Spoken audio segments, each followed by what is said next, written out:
Bonjour à tous, ou bonsoir, selon l'heure à laquelle vous écoutez. Aujourd'hui, je m'entretiens avec Julien, jeune trentenaire cadre dynamique parisien, pour discuter d'un sujet assez compliqué et complexe qui le concerne. Julien est alcoolique et toxicomane. En effet, après s'être menti à lui-même et aux autres pendant de nombreuses années, Julien admet aujourd'hui qu'il souffre de dépendance et a accepté de venir poser des mots sur ce qu'il vit, sans filtre. Dans cet échange, il sera question de dépendance, de solitude, de tentative de reconstruction, mais aussi d'espoir, de lucidité et de résilience.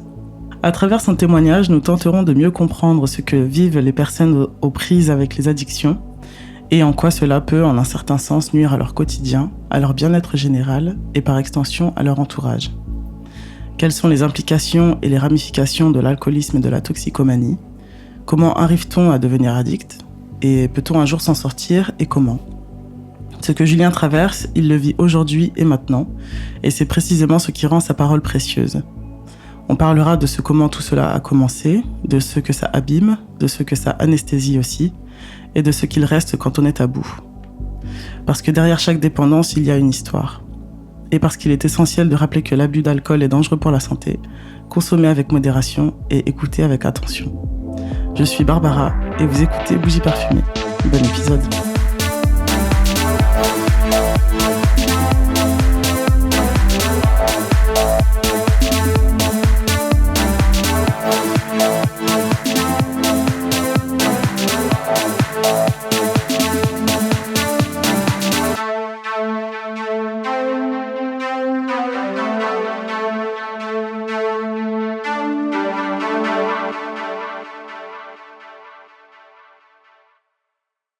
Bonjour Julien, comment ça va? Bonjour Barbara, très bien et toi? Ça va, merci.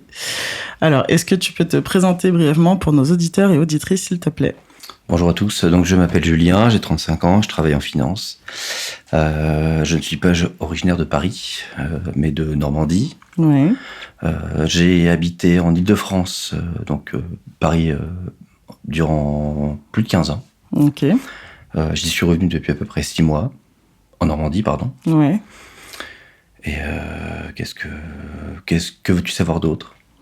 Bah, c'est déjà bien, je pense. C'est juste pour mettre une petite base, savoir à qui on a affaire. Donc, merci. Donc, comme je l'ai dit en intro, on va parler aujourd'hui de ton addiction à l'alcool et à la farine et de tout ce que ça implique pour toi. Mais avant toute chose, est-ce que tu peux nous parler un peu de ton enfance, de ton environnement familial, de ce que tu vivais intérieurement à l'époque et s'il y avait des choses difficiles à porter émotionnellement pour toi?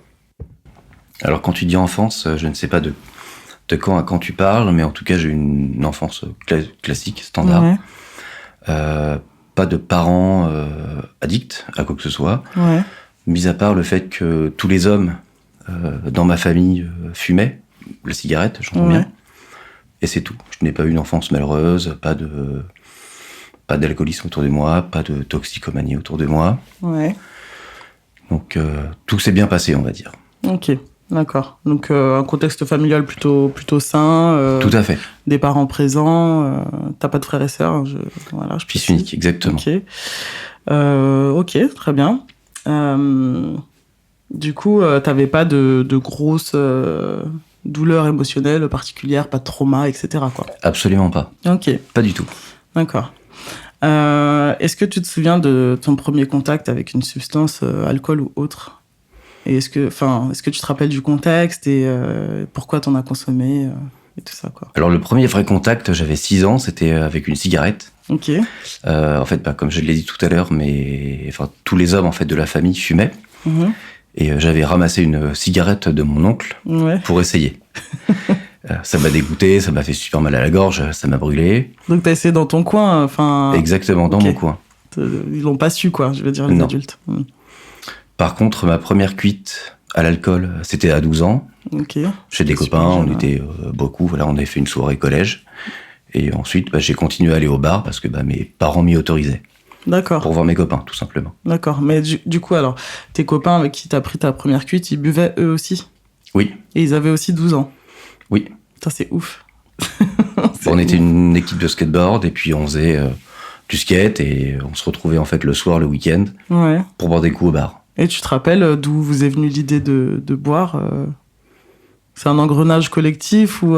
C'est un engrenage collectif parce que c'était cool à l'époque. Bah forcément, quand tu fais du skateboard, il y a une hiérarchie. Ok. Donc t'as les plus grands et on t'initie entre guillemets à l'alcool. D'accord. À la bière. Ouais, parce que vous voyez un peu les ados un peu plus âgés qui buvaient déjà ou des choses comme ça.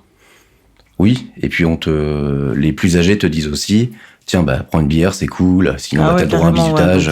Il y a une vraie influence. Tout à fait. D'accord. Ok, j'ignorais complètement ce pan du skateboardisme. Mais ouais, c'est... D'accord.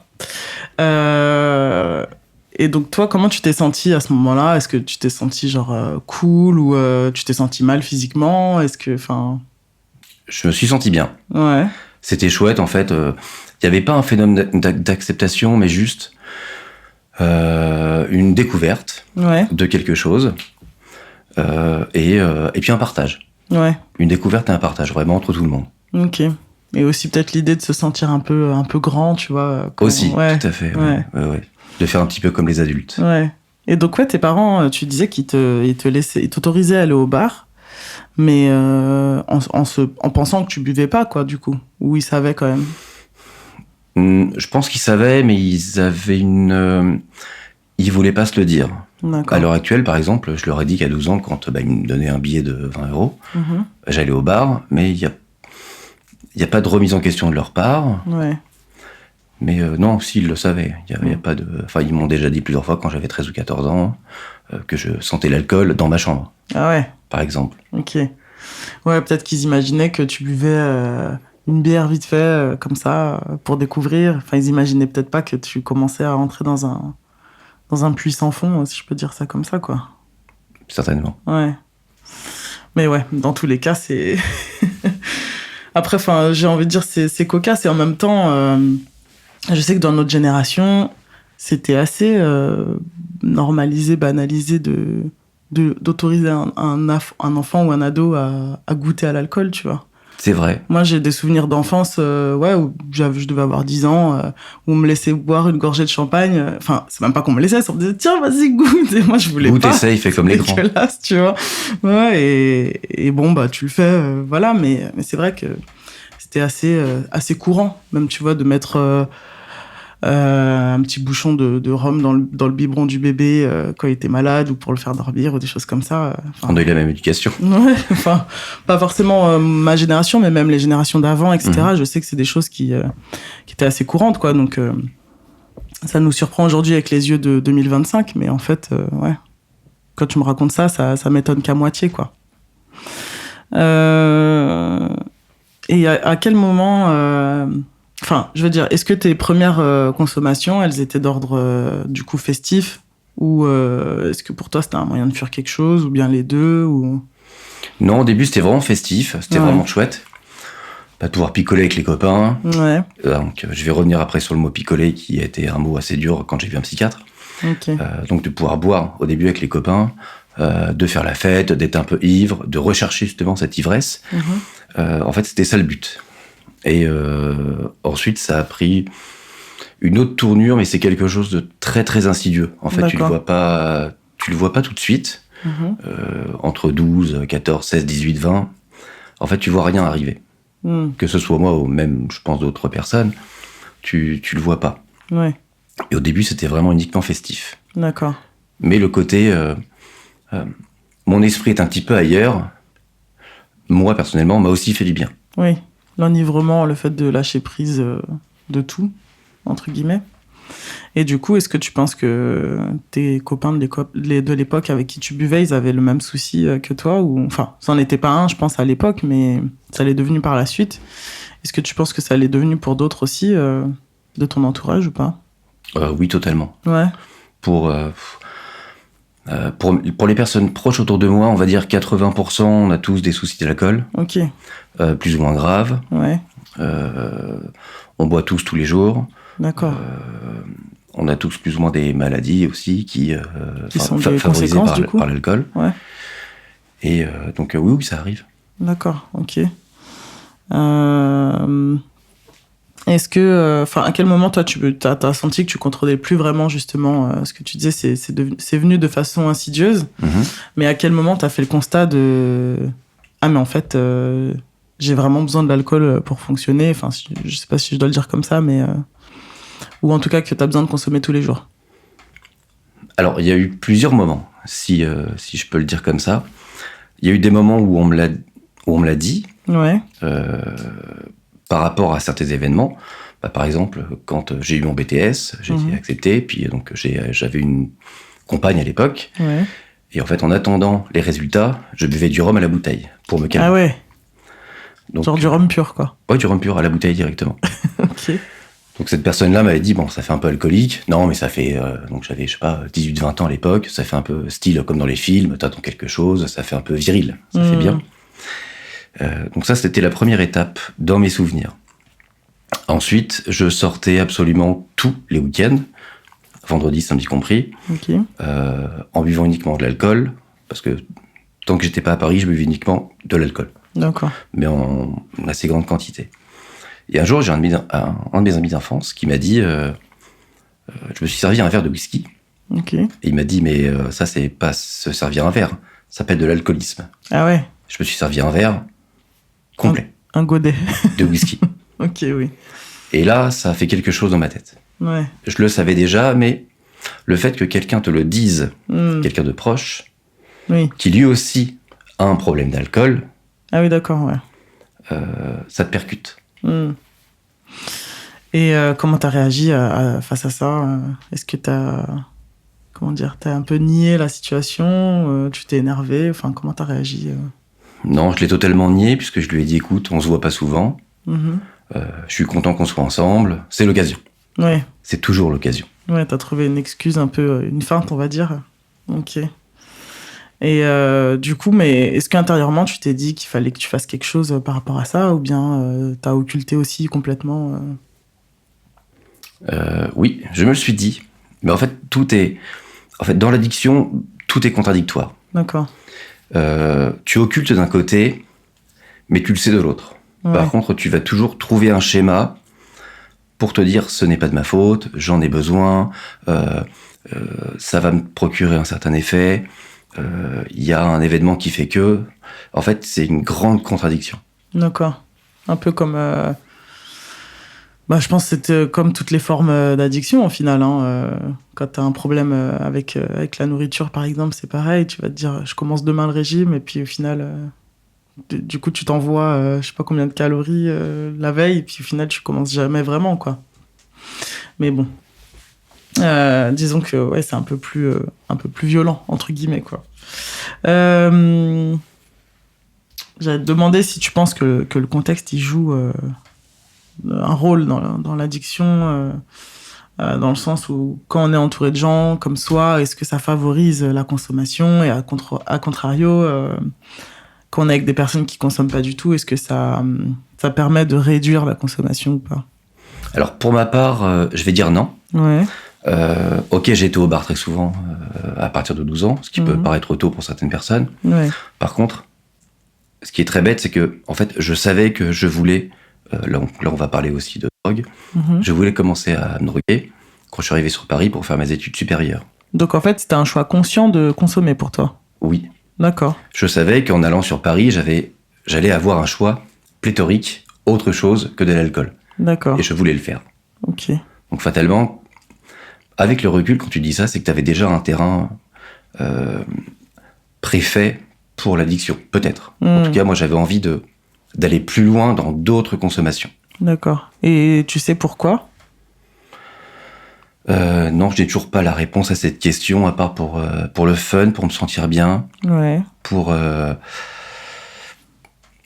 Parce que tes idoles aussi, peut-être, sont de cette trempe-là. Enfin, tu vois, je sais que t'es... Pour préciser que t'es un grand fan de rock, hard rock, etc. Et que c'est quelque chose de très commun dans ce milieu, de consommer tout type de choses. Et que, ça a été vachement glamourisé, je pense. Peut-être aussi, mais j'avais dans tous les cas une envie, et je l'avais dit à mes amis d'enfance, qui eux ne consomment rien d'autre que de l'alcool. Ouais. Dans tous les cas, dès que je vais arriver à Paris, je vais m'éclater la ruche. Je vais m'éclater la ruche. Et c'est ce que j'ai fait, et c'est ce que je continue à faire à l'heure actuelle. D'accord. Et t'es arrivé à quel âge à Paris, du coup? Je suis arrivé à 20 ans. c'est ça? À 20 ans, ouais. Ok, d'accord, à 20 ans.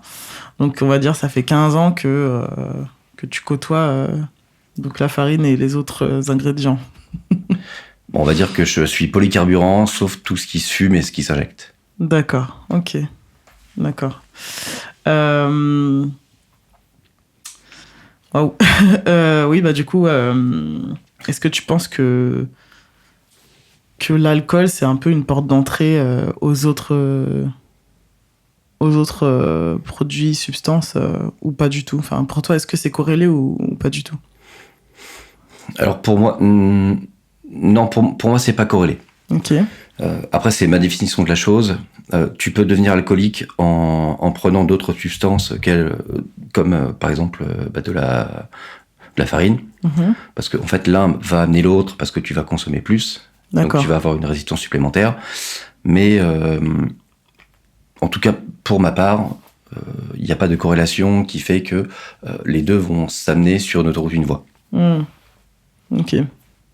Et ouais, donc, est-ce que tu peux jauger à peu près ton addiction à l'un et à l'autre? Dans le sens, est-ce que tu penses qu'il y a des fois où tu peux vraiment t'en passer ou pas du tout? Dans quel contexte t'es plus à même d'en avoir envie ou pas, etc., quoi?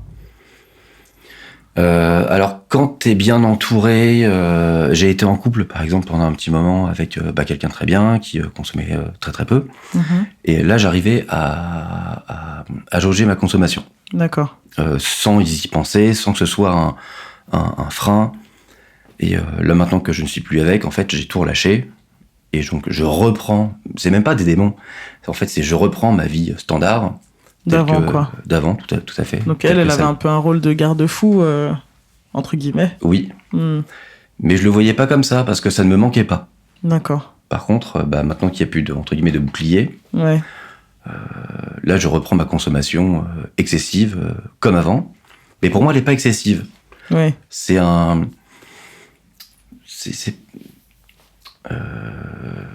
pas comment le dire. C'est pas du bonheur, mais c'est un plaisir. C'est un plaisir. C'est un plaisir, en fait, de consommer. Ouais. Malheureusement, est-ce que c'est aussi de faire de pas la un merde. refuge aussi, du coup, post-rupture, etc. Est-ce qu'il n'y a pas quelque chose de réconfortant dans ça, quoi? Non, parce que je le faisais avant. Ouais. Ouais. Et je le sais peut-être encore plus. C'est vrai. Du coup, quoi, enfin, est-ce que toi, t'as une explication claire à tout ça, ou est-ce que même pour toi, c'est un peu flou?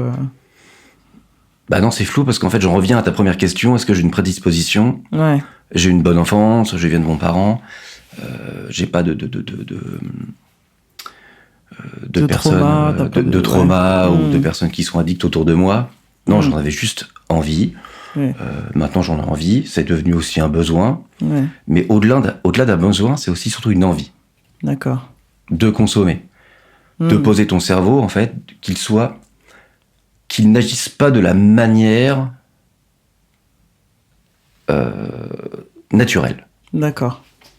Oui, t'as envie d'être dans un état un peu altéré. Oui. Ok. Parce que... Aucune raison. Aucune raison. Ouais. Et du coup, est-ce que peut-être que ça vient soigner une forme d'anxiété ou de stress Enfin, ou en tout cas, tu penses que peut-être que ça soigne ça. Je sais pas, hein, mais je spécule.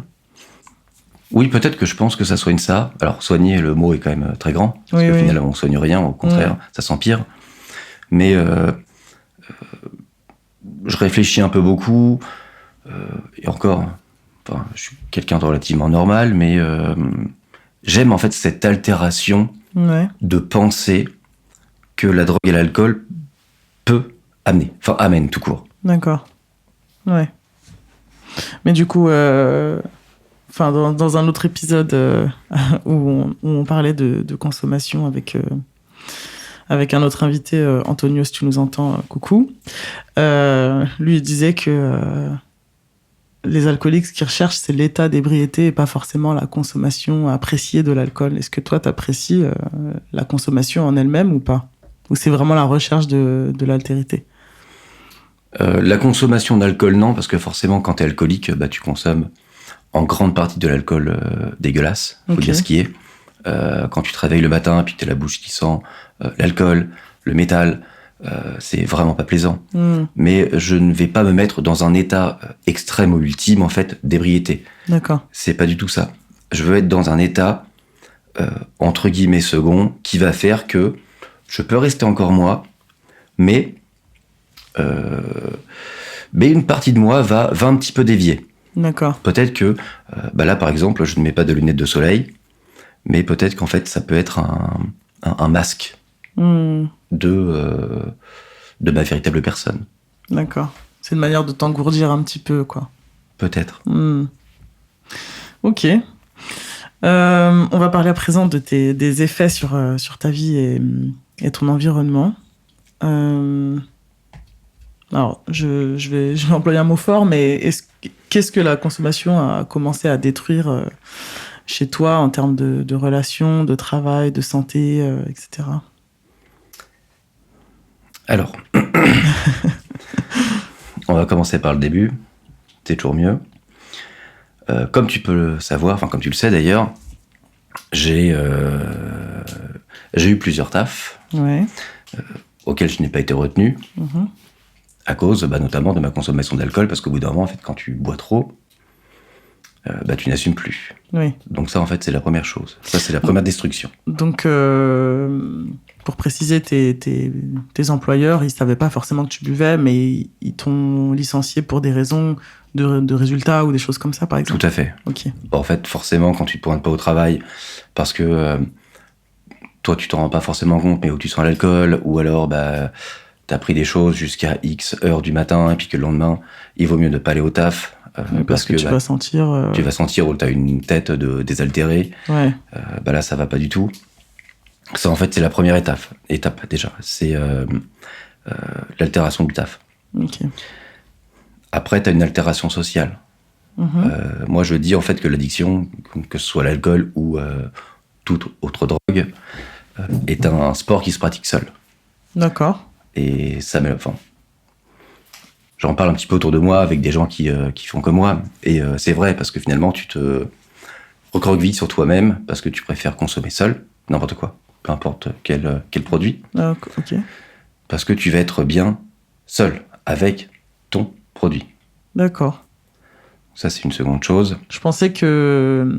Enfin, je sais qu'il y a ce côté solitaire dans la consommation et tout, mais je pensais qu'il y avait aussi ce besoin de se retrouver peut-être entre potes de beuverie ou de consommation autre. Mais bon, je pensais ça certainement à tort. C'est une croyance peut-être erronée, hein, mais... Après, chacun est différent. Ouais. En tout cas, pour moi, effectivement, si je devais choisir, je préfère me retrouver seul, faire ce que je veux, consommer ce que je veux, D'accord. Et qu'on me laisse tranquille. D'accord. Ok. Après, donc, pour ce qui est du côté social, tu le vois quand même que tu te renfermes, ou en termes de comparaison, que tu consommes quand même beaucoup plus que, entre guillemets, la normalité, même si on ne sait pas la jauger, ni où la mettre. Mais tu te rends compte. Quand tu sors, tu vas boire 3-4 verres de plus plutôt que 1 ou 2. Tu vas acheter 1 ou 2 grammes plutôt que le partager. Ça, c'est quelque chose... Tu te rends compte, mais finalement, tu le mets de côté parce que ça te plaît. D'accord. Donc ça, c'est le côté social. Et après, le côté santé. C'est tout neuf. Côté santé, en fait, quand tu veux pas savoir, tu veux pas savoir. Et au bout d'un moment, t'as des médecins qui te disent il faut faire quelque chose pour vous. Moi, j'ai mon médecin, par exemple, mon médecin traitant, généraliste, qui m'a dit un jour, monsieur, Julien, je ne veux plus vous voir tant que vous ne vous soignez pas. Ah ouais. Parce qu'il veut pas être participant passif, entre guillemets, à ça. Ou en tout cas spectateur. Le gars, en fait, il est médecin, donc il a un devoir pas de conseil, mais au moins d'accompagnement. Bien sûr. Et il a vu, en fait, que je m'enfonçais petit à petit, d'année en année. Donc il m'a recommandé un psychiatre. Il m'a dit, je ne vous reverrai plus tant que vous ne vous faites pas accompagner. Ok. Là, j'ai pris une grande claque. Ouais, tu m'étonnes. Donc c'était il y a quelques années, ça m'a mis une très, très, très, très grande claque. Et donc la seconde partie, en fait, de la santé, c'est... maintenant, je vois un gastro-entérologue. J'ai su que j'avais le foie gras, donc ça, c'est la première étape. Et puis maintenant, j'ai une fibrose du foie à 35 ans, au stade 1. Bon, ok, on est loin de la cirrhose, mais quand même. Fibrose, c'est quoi? En fait, la fibrose, c'est quand ton foie est beaucoup trop engorgé. D'accord. Et il commence à se détériorer. Ok. Moi, je suis au stade 1. Il y a 4 stades. Il est un peu... comment on dit farineux, je peux dire ça comme ça, enfin, c'est pas le terme, mais... Déjà, il est trop gros. Ouais. Et en gros, l'usine qu'est le foie, il peut plus tout emmagasiner. D'accord. Ouais, donc il fait plus sa fonction. Il fait plus sa fonction, exactement. Okay. Donc il y a des choses qui filtrent plus. C'est ça. D'accord. Ok. Bah, je suis désolé de l'apprendre. Ça doit pas être fun, quoi. Mais t'as un traitement pour ça, du coup? Non, j'ai eu plusieurs traitements. J'ai eu le Selincro, parce que j'aime l'alcool, j'aime le bon vin, j'aime le whisky. Ok. Donc en fait, le Selincro, tu peux continuer à boire, mais ça te réduit ta consommation. Sauf que malheureusement, j'ai eu en fait tous les effets secondaires les plus néfastes. D'accord, c'est-à-dire des crampes à en pleurer, mais quand je dis des crampes, c'est vraiment, t'as l'impression que ton muscle est un caillou. Ah ouais, dans n'importe quelle partie du corps ou Dans n'importe quelle partie du corps. Tu dois le prendre, on va dire, à peu près une demi-heure avant que tu prennes l'apéro, enfin à l'heure de ton apéro à toi. Ok. Et je le prenais à 17h pour partir à peu près à 19h du boulot. Sauf qu'à 17h30, je me retrouvais à aller aux toilettes pour aller dégueuler, pour aller vomir, pardon. Mais tu le prenais trop tôt, du coup? Non, parce que mon estomac ne le supportait pas. Ok. Et tu ne dors plus. Ah ouais, ça t'empêche de dormir? Oui. Ok. Donc j'ai arrêté. À l'heure actuelle, je prends du Valium aussi. Ok. Pour que ça aille un peu mieux. Et ça a quelle fonction, le Valium? Ça me calme quand je prends des produits dopants. Ok. Je prends du Lexomil pour dormir aussi. Wow. Je fais de la tension, donc je prends de l'Ibersartan. Qui est un régulateur. Qui est un régulateur pour le cœur. Ok. D'accord. Mais du coup, tu vois bien que la consommation te force à trouver autre chose pour compenser ça, finalement. Et malgré ça, est-ce que toi, t'as envie d'arrêter? Est-ce que parce que tout à l'heure, tu parlais de l'envie de commencer, l'envie de consommer, etc. Mais est-ce que tu sens au fond de toi une part d'envie d'arrêter ou au moins un cas de conscience ou quelque chose comme ça au fond de toi ou pas? Pas du tout. C'est vrai? Si je devais vraiment te répondre, ou si je devais vraiment répondre à ceux qui nous écoutent, je m'en fous. Ah ouais? Me demande pas pourquoi, parce que je pourrais pas te répondre. D'accord. Ok. Alors que... je vais même pas commenter, je sais pas quoi te dire. C'est honnête en tout cas, donc merci de l'être. Mais du coup, pour revenir, donc tout à l'heure, je te demandais ce que ça a détruit chez toi dans tes relations, etc.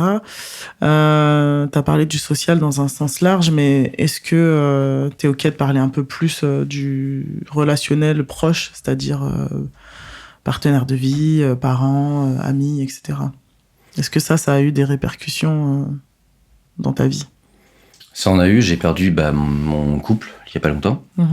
Alors c'était l'une des raisons, je ne sais pas si c'est la raison première ou non, mais en tout cas c'en était une. Ouais. Parce qu'elle a accepté durant un moment mon problème d'addiction, enfin mes problèmes d'addiction d'ailleurs. Parce qu'elle pensait peut-être que t'allais t'en sortir ou... Oui, forcément, je pense que quand tu es le compagnon ou la compagne de quelqu'un, tu as toujours un espoir. Ouais. Sauf qu'en fait l'espoir c'est pas... Ça te fait vivre pendant un moment. Mais c'est pas la lumière. En fait, la lumière que tu apportes, c'est toi. Ouais. Et moi, en fait, je lui cachais que je consommais à côté. Je le cache actuellement à mes parents, parce que je suis revenu chez eux. Et il y a toujours quelque chose qui m'a fait plus ou moins rire. Ce sont en fait les personnes qui trompent leur partenaire. Ouais. Je me suis toujours demandé comment ils faisaient pour avoir une double vie.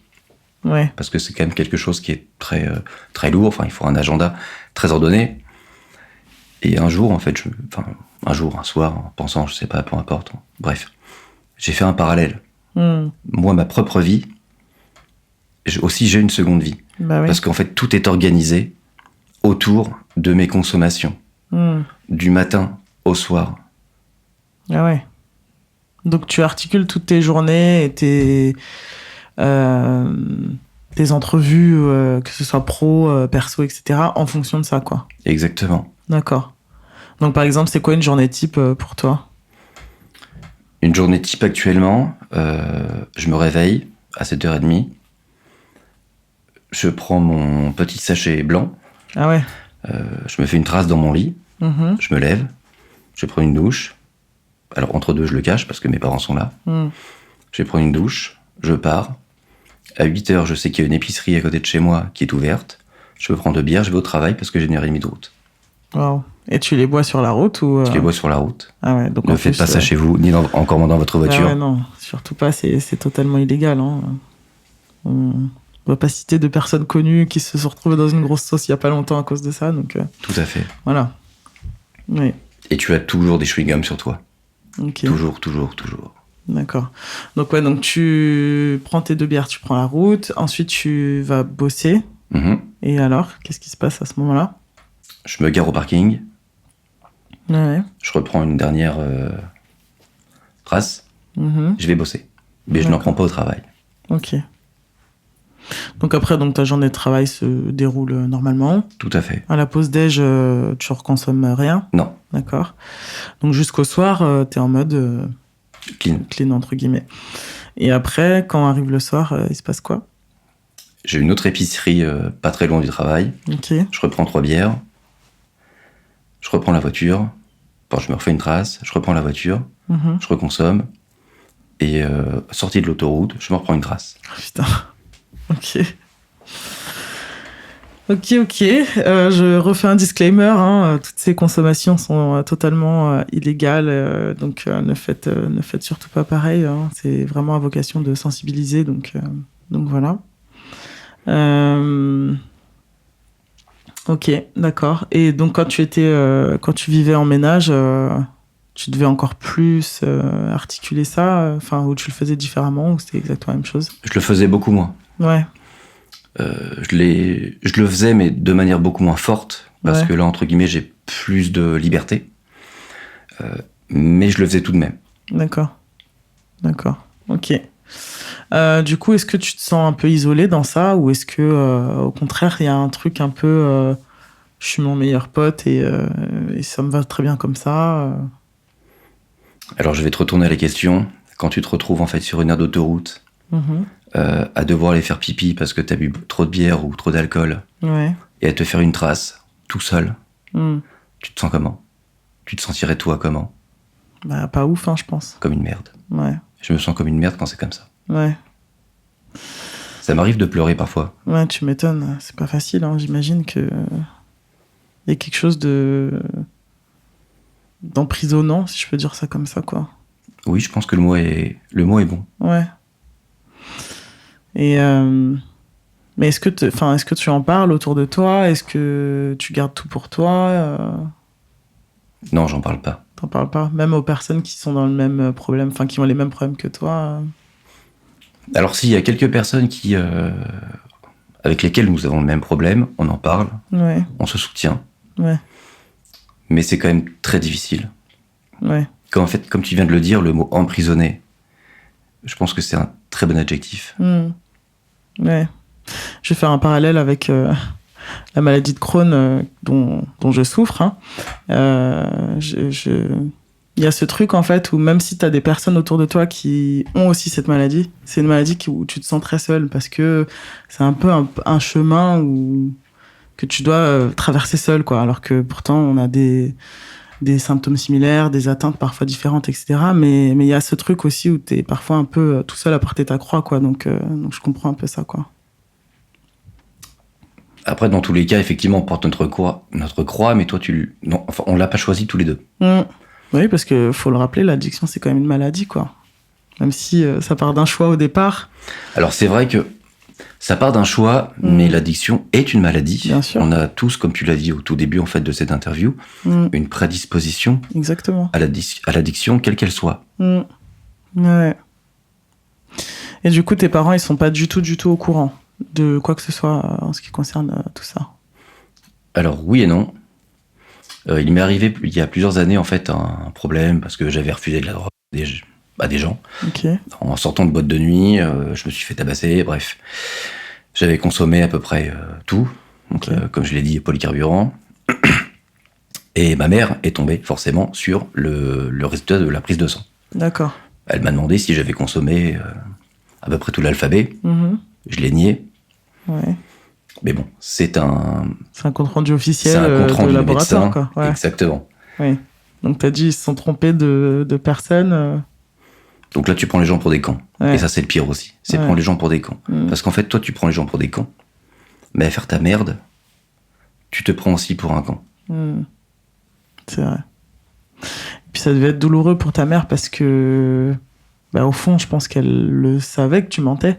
Mais qu'en même temps, elle avait peut-être peur de te confronter parce que la vérité fait encore plus mal que le déni. Exactement, t'as deux choix. C'est où, en fait, t'es dans le déni et donc tu mens. Ouais. Donc pour toi, si t'as une morale, c'est moche, c'est très moche, mais tu protèges entre guillemets la personne, ou alors tu la crucifies et tu lui dis la vérité. Ouais. Moi, et là, tu crucifies deux personnes. De toute façon, tu le sais, mais après, toute proportion gardée, hein, mais je suis plus de la team à dire les choses, même quand elles font mal, quoi. Avec beaucoup de souplesse et tout, mais voilà, quoi. Après, encore une fois, j'ai pas de jugement sur le fait qu'elle ait pu réagir comme elle a réagi au moment où elle l'a fait, parce que, moi, j'ai même pas d'enfant déjà, donc partant de là, tu vois. Est-ce que t'as eu des moments de rupture dans le sens des overdoses ou des hospitalisations? Jamais. Jamais? Non. Ok. Comme je te l'ai dit, en fait, je n'ai jamais été au point de me déglinguer jusqu'à être vraiment dans un mal total, être hospitalisé, ou que ce soit à l'hôpital ou psychiatrique ou peu importe. Tu restes, jamais arrivé. Un peu responsable de ton vaisseau, quoi. Enfin, je veux dire que tu te laisses pas complètement aller au point d'être à ramasser par terre, quoi. Alors si, ça m'est déjà arrivé sous un anesthésien. Ouais. Mais parce que j'en avais envie. D'accord. Parce que je trouvais ça chouette, et puis je trouve toujours ça fun, en fait, de couper ton corps et ton cerveau, tu me laisses dans un caniveau, ou peu importe où, mais laisse-moi tranquille, laisse-moi mon moment. D'accord. Mais sinon, non, ça ne m'est jamais arrivé de me retrouver à l'hôpital. Et du coup, mais est-ce que tu as conscience aujourd'hui de tout ce que ça te fait physiquement, mentalement et tout ça? Physiquement, à part le fait que j'ai pris pas mal de poids, oui, parce que ça se voit forcément dans le miroir. C'est assez, je t'interromps, pardon, mais c'est assez intéressant ça, parce que de ce que j'ai observé, les gens qui consomment, etc., souvent, dans un premier temps, ça les fait perdre du poids, et puis à l'arrivée, quelques années plus tard, ça fait l'effet inverse, quoi. Écoute, on s'est connus il y a quand même pas mal d'années. Ouais. Il y a 15 ans, quand je suis arrivé sur Paris, je faisais moins de 70 kilos. Ouais. Maintenant, j'ai 35 ans. Donc forcément, mon corps a changé. Enfin, il change aussi. Oui. Et j'en fais 22 de plus.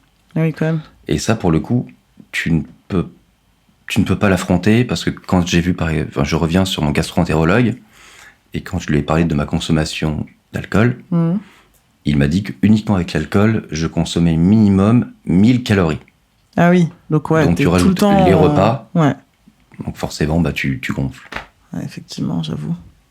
Mais du coup, oui, pardon, parce que je t'ai coupé tout à l'heure, mais je te parlais des impacts physiques et mentaux. Est-ce que tu t'en rendais compte, etc.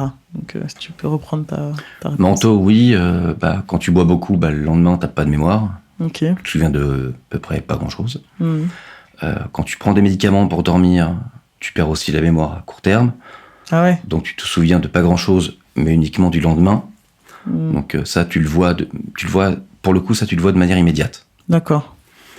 Et puis tu récupères pas vraiment, non? Non, tu récupères. Exactement, tu récupères pas vraiment, encore moins avec l'alcool. Donc en gros, t'es tout le temps fatigué, et puis après, ça devient un cercle vicieux. Ouais. Par contre, quand tu arrêtes, tu te sens bien, mais t'as cette petite chose dans ta tête où ça serait bien que je prenne quelque chose. Bref, pour en revenir en fait à ta question, après oui, sur le corps, au niveau digestif, je le sens. Je vais pas vous faire un dessin, ou te faire un dessin. Mais oui, j'ai pris du ventre, j'ai des problèmes d'estomac, de foie, de pancréas. Donc oui, je le ressens. Ouais. Le matin, par exemple, ça m'arrive d'aller vomir parce que j'ai un trop-plein. Ah oui. Est-ce que tu fais toujours du sport ou pas? Tu parlais tout à l'heure de skate, et je sais que tu as fait du basket aussi. J'en ai fait longtemps, très longtemps. C'est toujours ma passion. J'en fais encore. Je me suis découvert une passion pour le golf. Ok. Ce qui est très bien. Ouais. Ça t'oblige en fait à penser à autre chose, à ne pas boire ou bref. En tout cas, pendant 4 heures, t'es isolé. Ouais, tu fais le vide. Tu fais le vide. Et ça fait du bien. Ouais. Ok. Je t'encourage à continuer du coup. Merci. Est-ce qu'il y a des jours où tu as envie d'arrêter complètement et d'ailleurs, est-ce que tu as déjà essayé d'arrêter vraiment ou pas? Oui, j'ai déjà essayé d'arrêter avec la première fois que j'ai pris du cylindro. Oui. Mais le traitement était tellement violent que ça m'a vraiment dégoûté. J'ai réessayé une seconde fois avec mon ex-compagne et je lui avais dit je veux bien réitérer, mais voilà, j'ai vraiment que les effets secondaires les plus néfastes. Elle l'a vu. J'ai dit je ne veux plus voir en fait le médicament. Et je suis pas un mec du médicament, je suis pas... Oui, je veux arrêter. Alors, là, je te le dis droit dans les yeux, je veux arrêter, mais est-ce que j'en ai réellement l'envie? Je ne sais pas. T'as l'envie au moins, en tout cas, intellectuelle, on va dire. Genre, tu sais qu'il faut arrêter, mais est-ce que t'en as envie dans le cœur? Ça, c'est autre chose. Ça, je sais pas. J'ai vu des médecins, des psychiatres, des kinésiologues, enfin des... Ouais, t'as même essayé la médecine alternative. Tout à fait. J'en ai vu plusieurs. Ça t'a fait du bien quand même. Alors, il y a une personne qui m'a fait vraiment du bien durant quand même un petit moment. Ça m'a fait du bien durant 3-4 mois, alors que je n'y croyais pas du tout. Laurence? C'était une kinésiologue, tout à fait. C'est toi d'ailleurs qui me l'a conseillé. Bon, pas pour les mêmes sujets. Et ça m'a vraiment fait du bien. Pourquoi, je ne sais pas, alors que je ne crois pas à tout ce côté, entre guillemets, maraboutisme. Parce que c'en est pas vraiment, mais oui, je comprends qu'on puisse être un peu hermétique à ces choses-là, parce que c'est un travail énergétique, on va dire. Donc, Et je me rappelle de la fois où j'avais été justement dans son cabinet. Elle m'avait demandé ma consommation. Elle m'avait même dit, en arrivant chez elle, « Vous sentez l'alcool, monsieur ?» « Ok, très bien, merci. » Donc elle m'avait ausculté, entre guillemets, avec ses gris-gris, le foie, le machin, la gorge, le nez, blablabla. Elle m'a dit, vous avez de la chance d'être comme vous êtes. Et j'étais ressorti. C'était très particulier. Je m'étais effondré en larmes. Donc après la séance? Après la séance, ouais. Alors que je lui avais dit, non, moi je crois à rien. Et j'étais vraiment tombé en larmes. Et c'est vraiment la chose la plus puissante que j'ai pu avoir pour arrêter ou au moins diminuer. D'accord. Donc ça a eu quand même un effet vraiment positif que tu as constaté. Totalement. Ouais. Et pourquoi t'es pas retourné la voir du coup? Parce que cette dame en fait n'est plus sur Paris malheureusement. Oui. J'avais fait une séance en visioconférence qui avait plutôt bien marché. Ouais. Mais pas aussi bien qu'en Non, présence. Pas du tout. Non, pas aussi bien. C'est juste que on en revient en fait à ta première question. Est-ce que j'ai vraiment envie d'arrêter au cœur? Ouais. Ouais. Ma question d'après d'ailleurs, c'était qu'est-ce qui t'empêche ou te bloque selon toi quand l'idée d'arrêter émerge? Moi-même. Ouais. Le week-end par exemple où je me dézingue bien, le samedi ou le dimanche, plutôt le dimanche, je me dis ok, demain j'arrête. Comme je l'ai dit, tu pues l'alcool. Tu dépenses un pognon monstre, c'est pas agréable, tu prends un tas de médocs, qui est vraiment très mauvais pour ton corps. Tu te dis, ok, demain, tu sais que tu fais beaucoup de merde, j'arrête, au moins par palier. Au moins, j'arrête la première bière, celle du matin, ou je vais pas boire avant une certaine heure. Oui, en mode dégressif, quoi. Et en fait, le lendemain matin, tu reprends ta routine de merde, tu fais quoi? Tu recommences la même chose. Tu t'auto-flagelles un peu, tu te dis... Ou tu te dis, bon, c'est pas grave, je ferai demain. Enfin, ou est-ce que tu repousses de nouveau ou non, c'est fini. Ouais. Totalement fini. Ouais. Je pense que ce qu'il y a de pire là-dedans, c'est la routine. Comme je l'ai dit, en fait, j'ai eu une compagne pendant un temps X qui avait cassé une certaine routine que j'avais eue durant un moment pendant que j'étais célibataire. Et donc là, en fait, j'ai repris une routine que moi, entre guillemets, j'apprécie. Mais je sais que si demain je dois... Enfin, je sais, sans prétention, si je dois arrêter cette routine, travail, picole, travail, repicole, défonce, week-end, drogue, il faut casser ça. En tout cas pour ma part. Et je pense peut-être pour pas mal de personnes, parce qu'en fait c'est vraiment la routine. Le cerveau humain d'ailleurs est fait de cette manière. Bien sûr. Il est fait pour être en mode automatique. C'est ce qu'il apprécie le plus. Donc si j'arrive à casser cette routine de moi-même, parce que je suis l'acteur de ma propre consommation, bien sûr, peut-être que je pourrais diminuer dans un premier temps et puis peut-être arriver à autre chose. Ouais. Mais c'est pas faux, hein. C'est comme pour tout, hein. Effectivement. Quand on veut sortir de sa zone de confort, c'est toujours un effort à faire. Exactement, tout à fait. C'est vrai. Et tout à l'heure, t'as dit que en sortant de chez la kinésiologue, t'as pleuré. Est-ce que... Enfin, c'est pas est-ce que, mais comment tu tiens sur le plan émotionnel Ouais, si, est-ce que tu penses qu'il y a des choses que tu gardes au fond de toi malgré tout, enfin, sans pour autant que ce soit des traumas ou autres, hein, mais juste des émotions peut-être que tu stockes et... Enfin, vu que t'es tout le temps un peu engourdi, du coup, tu te permets pas de ressentir les choses à l'instant T, tu vois. Bonne question, je ne me l'étais pas posée pour le coup. Peut-être, je pourrais pas te répondre là, à l'heure qu'il est. Ouais. C'est possible, je suis quelqu'un de très, très nature, très nerveux aussi. Enfin, toi, tu me connais. Mais est-ce que c'est le cas Par ego, j'ai envie de te dire non. Ouais. Par ego, j'ai envie de te dire non, fatalement, hein, parce que j'ai de l'ego, et puis comme beaucoup de gens d'ailleurs. Mais non, je pense pas. Non, j'ai envie de te dire non. Ouais. Du coup, sur le plan émotionnel, tu te sens comment en ce moment ? Bien. Ouais. Parce que justement, t'es retourné dans tes engourdissements et dans ta routine. Non, parce qu'avant de venir ici, en fait, j'ai pleuré dans ma voiture et je me suis arrêté. Ah ouais ? Parce que tu sais en fait ce que c'est. D'accord. Et ça m'arrive... ça t'arrive souvent. En fait, quand tu sais quelle merde tu fais, ça t'arrive souvent. Ouais, de craquer. De craquer de manière vraiment... totalement... Tu sais pas quand. Ouais, ça peut être dans ton lit, dans ta voiture, dans la rue, tu t'arrêtes et puis stop, que tu boives ou pas d'ailleurs. Enfin, que tu aies pris quelque chose ou non. Oui, bien sûr. Ça vient de frapper, quoi. Ouais. Ok, je vois.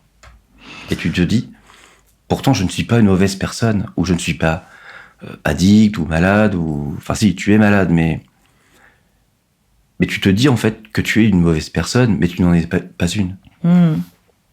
Non, c'est juste... T'es pas une mauvaise personne, t'es juste une personne qui se fait du mal. C'est ça. Et ouais, la nuance, elle est là, quoi. Mais du coup,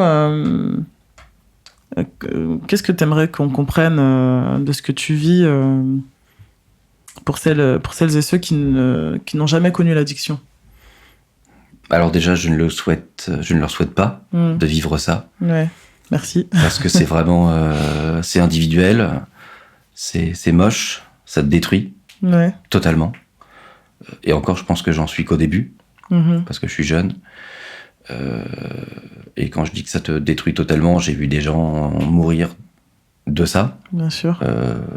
Mais quand tu le vois, ça te frappe. Mais ça m'a pas frappé pour autant de tout arrêter. Ouais, parce que c'est plus fort que soi. Ouais. Ouais. Tu peux reprendre ta question, pardon. Du coup, je pensais à autre chose. Qu'est-ce que tu aimerais qu'on comprenne de ce que tu vis pour celles et ceux qui n'ont jamais connu l'addiction ? Ce qu'on comprenne, ne pas émettre un jugement de valeur, parce que finalement, en fait, on ne sait pas qui on a en face. Peu importe que ce soit une addiction ou autre chose. Ouais. En fait, on ne sait pas qui t'es en face. Donc, ne porte pas un jugement de valeur sur... comment tu es habillé, si t'aimes le bleu ou le vert, si tu consommes de la bière, du whisky, ou beaucoup ou pas. Ouais. Ça serait vraiment la première chose. Ouais, c'est vrai. Puis c'est applicable à tout, quoi, en fait, hein, parce qu'effectivement, on sait pas ce que les gens traversent, on sait pas ce qu'ils ont traversé ou ce qui reste à venir sur leur chemin. Donc en vrai, faut prendre les gens comme ils sont et Et avec le maximum de bienveillance possible, quoi. Tout à fait. Le mot bienveillance est le bienvenu. Ouais. Tu la considères dans quel état, ta santé mentale, en ce moment? Bien. Ouais. Je me considère comme bien. Je sais que j'ai un problème... Enfin, j'ai des problèmes d'addiction. Mais je suis bien dans ma peau. Je suis quelqu'un qui est très bien dans ma peau, bien dans ma tête. Donc, pour moi, il n'y a pas de sujet, en fait, de ce côté-là. Ouais. Même si, tel que tu as pu le voir, il y a un côté un peu imagé, en fait, quand tu consommes quelque chose. Tu représentes quelqu'un d'autre. Ok. Et j'aime bien cette part, en fait, ce côté-là, de représenter quelqu'un que je ne pourrais pas être naturellement. Mais ça, c'est ce dont tu t'es convaincu, en fait. Parce qu'au final, t'es jamais aux prises avec ta vraie personne de base, puisque, comme tu disais, t'es dans la recherche de l'évitement de ça, finalement. J'arrive à le voir tout de même au travail. Ouais. Parce que finalement, au travail, je suis clean. Et je vois des différences entre mon moi propre et mon moi avec un petit... Ton toi enivré. Et je vais pas dire superflu, ni enivré, parce que c'est quelque chose que j'ai aussi appris à admettre, d'ailleurs. Ouais. Il n'y a pas de superflu, il n'y a pas de petites choses, il n'y a pas de petites prises, il n'y a pas de petits verres. C'est tu bois, tu te drogues, je prends quelque chose. Voilà. Mais il n'y a pas de petites choses. Il faut pas, en fait, remplacer ce que tu prends par un synonyme que tu vas... que tu vas amoindrir, merci. Ouais, il faut dire les choses telles qu'elles sont. Et quelle différence tu constates justement entre le toi sobre et le toi pas sobre? J'ai moins confiance en moi. Ouais. Oui, je voulais y venir. Je me suis dit que ça devait peut-être résider dans ça aussi, comme pour beaucoup d'ailleurs. En soirée, par exemple, ils vont boire pour avoir un peu confiance et aller sur la piste de danse ou des choses comme ça. Donc, le terrain ou terreau de base, c'est souvent un peu le manque de confiance en soi, je pense. Et alors, dans un sens plus large, pas forcément toi directement, mais on va dire toutes les personnes qui ont ce genre de troubles, qu'est-ce qui peut, selon toi, être mis en place pour se sortir de l'addiction? Est-ce qu'il y a des traitements, des thérapies, des cures, des groupes de parole, etc. Et surtout, est-ce que toi, tu as essayé l'une ou l'autre de ces méthodes? Alors, quand on arrive au traitement, c'est que vraiment, t'as un gros problème. Ouais. Donc, le traitement dont tu parlais tout à l'heure. Alors, oui, il y a celui-là, notamment, et après, il y en a d'autres qui sont encore pires, qui sont encore plus restrictifs. Là, c'est vraiment zéro alcool. Oui, parce que si tu bois, ça te déglingue, quoi. Ça te déglingue totalement, exactement. D'accord. Donc ça, c'est au psychiatre, en fait, de voir. Ensuite, les groupes de parole, moi, j'ai essayé aussi. Ouais. J'y suis allé. D'ailleurs, j'ai toujours dans ma serviette, en fait, quand tu arrives dans un groupe de parole, tu as un espèce de... comme un tuteur, et on te redonne une pièce. Ouais. Donc c'est pour ta première fois. Oui. Sauf que le groupe de parole, alors, je suis navré pour eux, mais pour ne pas les citer, mais je l'assimile un petit peu à une secte, parce que c'est zéro. Zéro, c'est-à-dire? Zéro alcool, zéro tout. Et moi, j'y suis allé une fois, enfin, j'y suis allé plusieurs fois, mais la première fois où j'y suis allé, il y a une douzaine d'années, donc j'avais parlé de mes problèmes d'alcool, et donc en fait j'avais dit que justement je n'avais pas que ça comme problème, mais que j'en avais d'autres. Donc j'ai continué à dériver sur mes autres problèmes, et donc il y a quelqu'un qui m'a dit dans ce groupe de parole, mais par contre on n'est pas là pour parler d'autre chose, on est là pour parler de un sujet. Oui, mais ce sujet, c'est l'arbre devant la forêt de tous les autres problèmes, en fait. Et je l'avais très mal pris parce que, finalement, que ce soit Ok, j'étais donc chez les Alcooliques Anonymes et je m'étais fait tacler comme pas possible. D'accord. Je me suis dit, ok, stop. J'y suis retourné. Tu es tombé sur un gars qui manquait cruellement d'intelligence émotionnelle, quoi. Oui, après, chacun ressent les choses comme il le souhaite. Après, j'y suis retourné, je sais pas, 6, 8, 10 ans plus tard, pas très loin d'ici d'ailleurs. Mais il y a un côté un petit peu sectaire où en fait on te dit c'est tout ou rien. Donc c'est où en fait tu viens, tu bois pas du tout. Ouais. Et donc ça c'est ton problème concernant l'alcool. Et concernant autre chose que l'alcool, tu vas dans un autre groupe. D'accord. Ok, donc par exemple tu pouvais pas regrouper tes deux formes d'addiction au même endroit. Tout à fait. Ok. Donc je trouve ça dommage en fait de catégoriser chacune des choses. Oui, parce que l'addiction, c'est l'addiction, entre guillemets. Hein. Exactement. Et je me suis pas retrouvé là-dedans. Ouais, je comprends. Et donc oui, tout à l'heure, tu parlais de thérapie. Est-ce qu'il y a aussi... Enfin, les cures, par exemple, je sais que des cures de désintox ou quoi, ça existe. Est-ce que toi, t'as déjà essayé ou... Non, j'en ai jamais fait. Pour moi, c'est un aveu. C'est une détresse sociale. Ça veut dire que tout le monde le sait. Ok. Mais et donc je ne le ferai pas, parce que je ne veux que personne le sache. Après, tu peux le faire dans un autre pays. Hein. Je sais qu'il y en a en Suisse qui sont très bien réputés. J'avais vu un documentaire là-dessus, d'ailleurs. Oui, mais tu vas pas t'absenter pendant 3 semaines en disant « Salut, au revoir tout le monde ». Bah si. Tu peux très bien avoir envie de te recentrer et je pars faire comment on appelle ça, une retraite silencieuse, je sais pas où. Spirituelle. Exactement. Et personne va chercher à comprendre pourquoi, comment, tu vois. Oui, mais dans ce genre de cure... Je pense que ça, c'est toi qui te convainc de ça, peut-être pour te trouver une excuse, mais de manière générale, faut partir du principe que les gens sont déjà bien absorbés par leur propre vie pour mettre en doute... oui, mais on t'enlève ton téléphone, on t'enlève beaucoup de choses. Ah bah bien sûr. Comment tu fais en fait pour donner des nouvelles aux gens alors que t'es censé être en vacances ? D'où la retraite silencieuse. J'y ai déjà pensé, t'inquiète. Tu vois, tu peux dire je pars faire un truc chez les moines. Personne va dire non, en fait, il est en cure de désintox. Pas du tout, tu vois. J'ai plein de potes qui ont fait des cures, des retraites silencieuses. J'ai jamais remis ça en question. Je me suis dit oui, ils sont partis faire une retraite silencieuse. Enfin, je les ai crus. Je me suis pas dit. Donc voilà, si vraiment tu veux garder entre guillemets une forme d'anonymat sur ça, c'est tout à fait possible, tu vois. Sache-le. Merci du conseil. Eh oui. Est-ce que tu peux nous parler un peu de ta... Enfin, t'en as déjà parlé, hein, mais en un mot, résumer un peu ta relation du coup avec cette maladie. Est-ce que toi, tu l'as acceptée ? Est-ce que pour toi, elle fait partie de toi ? Ou est-ce que pour toi, c'est plus quelque chose que tu subis ? Enfin, tu vois, quel est ton rapport un peu à ça ? Je la déteste. Ouais. À un point, ouais. Même si on m'entend parler, on a l'impression que finalement je l'accepte. Je la subis, comme tu l'as dit, et je la déteste. Okay. Alors que pour autant, comme on m'entend parler depuis tout à l'heure, je ne fais rien pour. Oui, et puis t'avais l'air plutôt un peu en mode c'est mon choix, j'accepte, nanana, et puis finalement... En fait, pas du tout. C'est pas une relation d'amour avec cette maladie, quoi. Absolument pas. Ok. C'est rassurant, j'ai envie de dire, parce que c'est jamais cool d'avoir une maladie. Je parle en connaissance de cause, hein. Je suis pas très fan de ma maladie non plus, tu vois. Il y a des fois où t'es en mode, même si, bon voilà, tout va bien, je suis en rémission, tout nanana, il y a des jours où t'es en mode, ça me fait chier, quoi. Je vais jamais me débarrasser de ce truc et ça te rend hyper triste, quoi. Tu vois.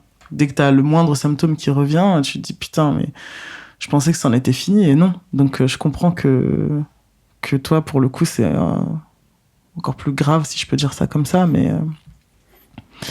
Il n'y a pas de plus ou moins grave, mais en fait... Non, mais c'est qu'il y a des ramifications qui sont plus, comment dire, visibles ou plus intenses au quotidien, quoi. Si je peux dire ça comme ça. Et puis personne ne l'a choisi. Ouais. Plus ou moins. Mais du coup, vu que tu la détestes, il y a peut-être un jour où il va falloir que tu rompes avec elle. Peut-être. J'espère que ce jour arrivera. Ouais. Je dis j'espère parce que plus j'avance dans l'âge, plus j'ai de problèmes, essentiellement de santé. Et plus tout de même la question se pose dans ma tête. Mais pour le moment, elle part, elle revient.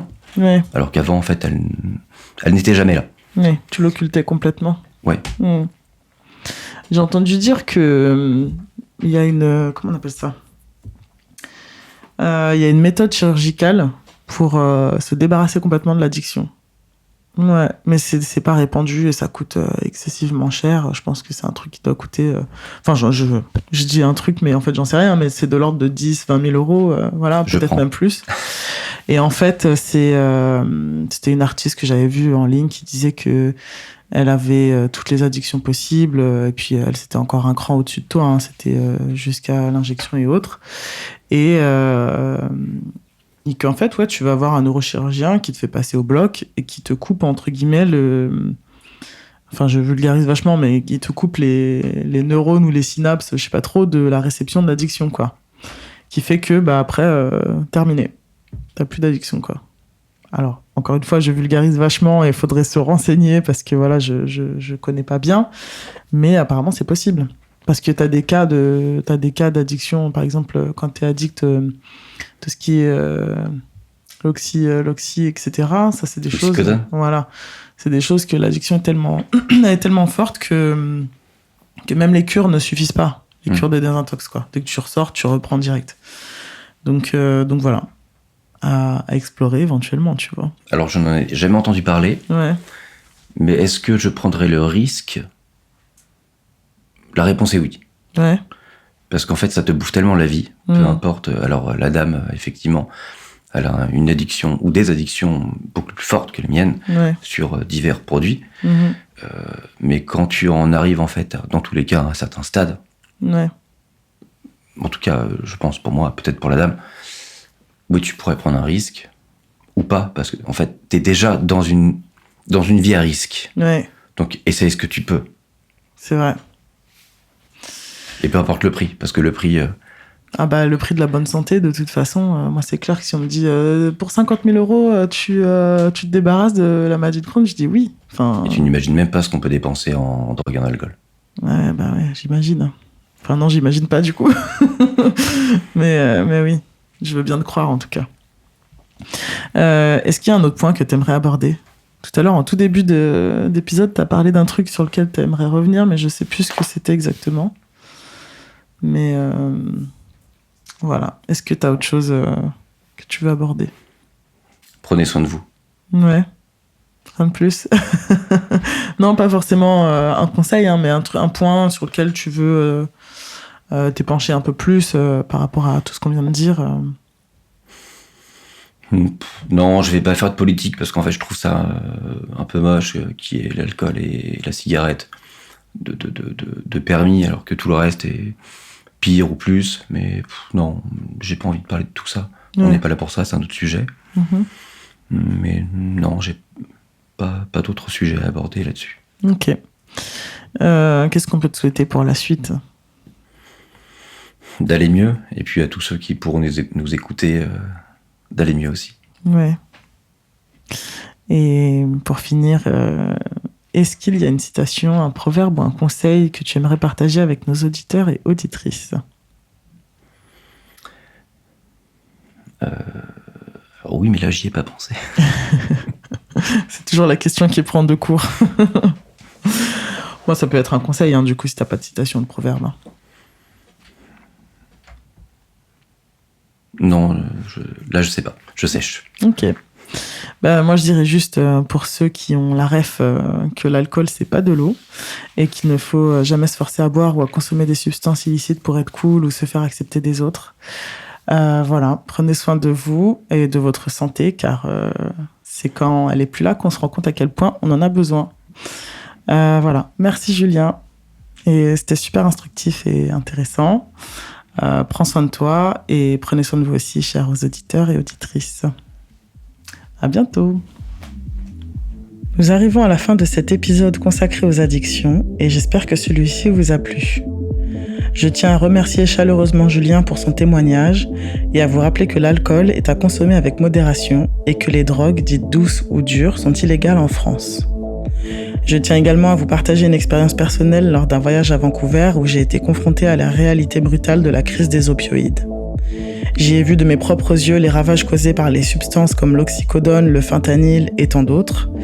Des centaines de personnes à la rue, consumées par leur dépendance, enfermées dans une souffrance qui m'a bouleversée. Un seul mot me vient pour décrire ce que j'ai ressenti. L'impuissance. Une tristesse immense, presque irréelle, face à une détresse humaine insoutenable. Alors prenez bien soin de vous, mes chers auditeurs et auditrices, surtout en cette période de l'été où tous les excès sont à portée de main. Pour ma part, je vous retrouve en septembre pour un nouvel épisode dédié à la maladie de Crohn. Et en attendant, je vous invite à partager l'épisode, à le liker et surtout à le commenter. Ça aide énormément à faire connaître le podcast. Merci de votre écoute et à très bientôt.